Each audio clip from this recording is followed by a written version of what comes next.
He just ran after his freedom for about 3 years now? 3 years. 3 years. Just watch God strip so much off and out of him and set him free. He walks in power and authority, ministers on the streets in Cincinnati with teams. He just calls demons out of people and heals them people. And he's got such love, such humility. He's an amazing young man, and he's going to be marrying an amazing young woman coming up soon. He's going to be moving to Arkansas, but we're telling you, anytime you can come back. Come back. We're here. But he's got a great story. So would you share, please? Yes. I went to the first R1 conference was September 2010. One of my good friends was telling me about it. Him and his wife, they were trying to get pregnant, and they had a lot of fears. Colin and Shelley Rowland, I think they went in January 2010, and they got delivered, and then they've had 2 babies since then.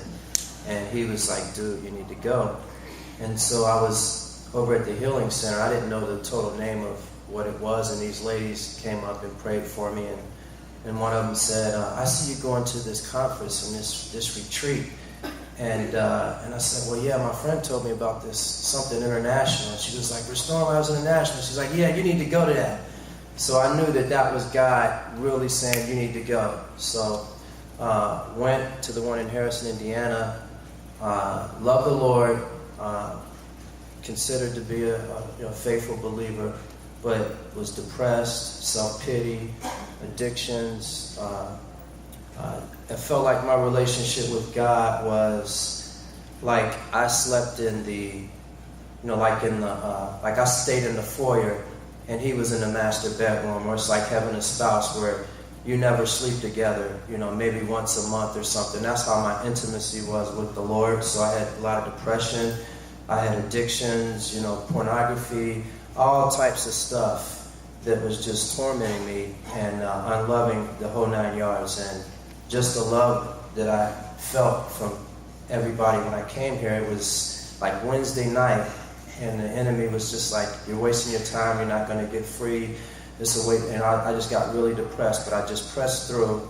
And it was Friday night is when I felt the joy of the Lord come back. I hadn't experienced that in years. When I went to sleep, I felt like God had his arms around me. And then Saturday is when this stuff for me started coming out. I knew I had some deep stuff in me, so it was a lot of yawning. But when Jeff prayed for me, I had all types of stuff coming out of me, and I just went after it. When I felt like those pipes clear up, it's just like you got a clogged pipe, and you got all this matter, stopping the water from flowing out. But then when that water starts to spurt, and you're like, whoa, this is good. And so I just went for it and just found love and community with this family. So it literally helped me take my life back. And when I'm on the prayer team, I go straight for the target. I don't waste time. If they want to be free, you gotta set people free. Don't be nice to the devil. If people want to get free, don't ask for nobody's apology. If they want to be delivered and they're willing to go through those 8 hours of freedom, people get free all the time. It doesn't take rocket scientists to do it.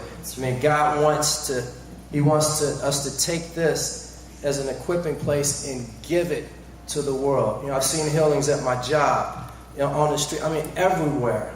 God is so good. So this is, I just don't know what else to say, but I know that this is my family, and I'm just so grateful to be a part of this, and it literally helped me take my life back. Everything Lanita said is true.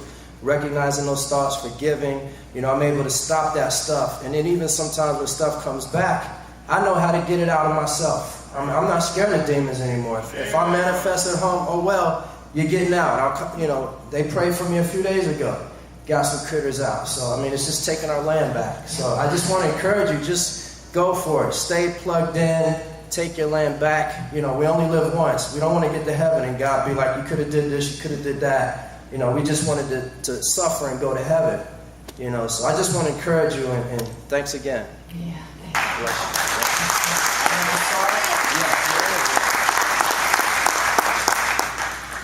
All right, a warrior right here. 1, 2, 3. Freedom!